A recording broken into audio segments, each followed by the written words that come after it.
Microsoft is walking back a lot of its aggressiveness over the Copilot Plus recall feature, but we shouldn't be moved by that at all.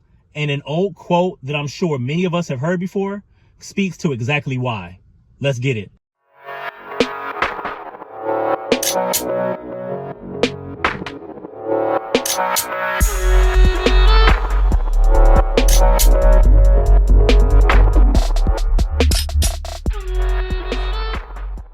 Hey, what's going on, everybody? This is your man Marcus, and I am your digital pastor. And it's been way too long since I last did a video. Had to stop for a little while. I had a certification that I had to study for and earn. And in that studying, I just didn't really have the time to make the content the way I wanted to. But I'm back, and I have a few thoughts.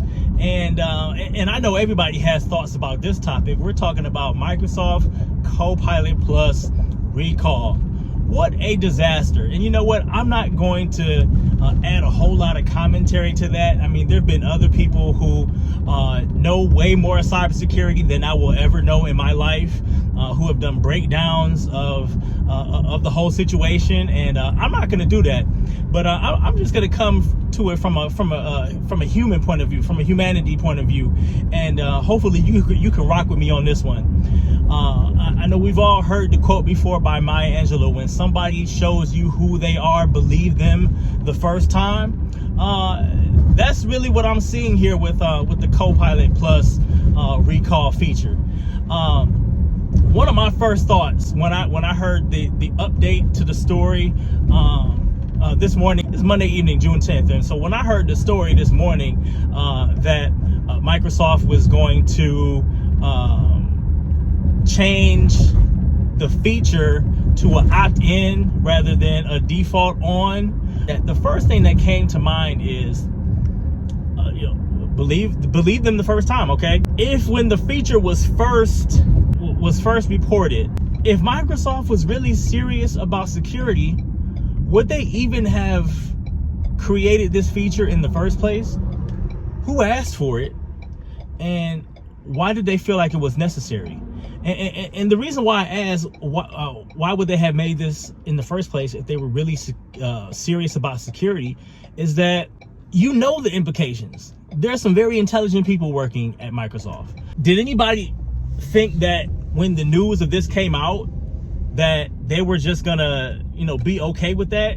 Somebody had to have known that a firestorm across the InfoSec community was going to ensue when people found out about this feature, because it's so egregious, to have your computer taking screenshots of all of your activity, nefarious or not, explicit or not, but to have that take place every 5 seconds or every how many seconds or whatever is so egregious that I can't believe that anybody who is really serious about security would have thought that was going to go off, that news was going to happen without anybody saying anything. And so that just says to me that in my humble opinion, after just working in InfoSec for the past year and a half, that just says to me that they're really not serious right now about security, and they're more serious about AI and just making sure that AI gets into as many things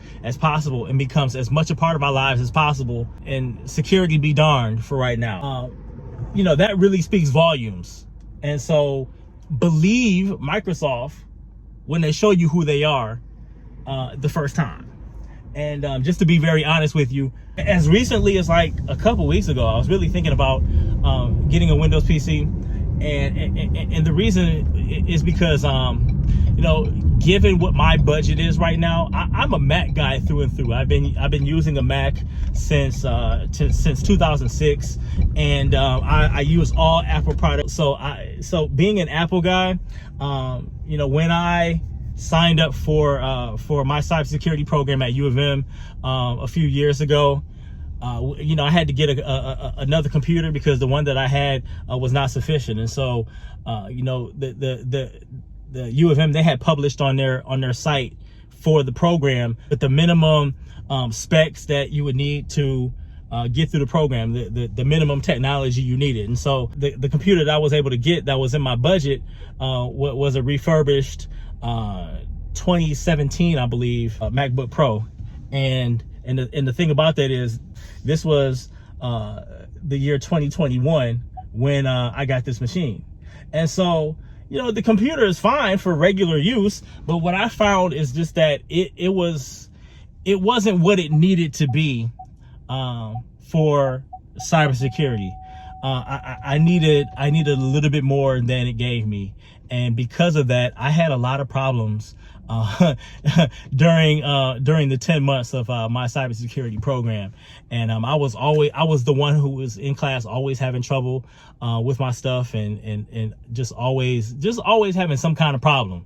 And so and so because of that, I was thinking about that recently, again, as recently as a few weeks ago, when I was thinking about the fact that, you know, I need to get another computer because I want to be able to do some more home labs. I need to kind of get back to that. I've kind of not been doing that lately, but I need to get back to that. And so I was just thinking about that. But just all this news about Copilot and Copilot recall and all that, man, I know now that I just need to make sure that I save up and make sure that I can get the kind of Mac that I need to get that is going to give me the specs that I need. I'm going to have to end up paying more for it. But long story short, I'm sticking with Mac, because when you show me who you are the first time, I'm going to believe you.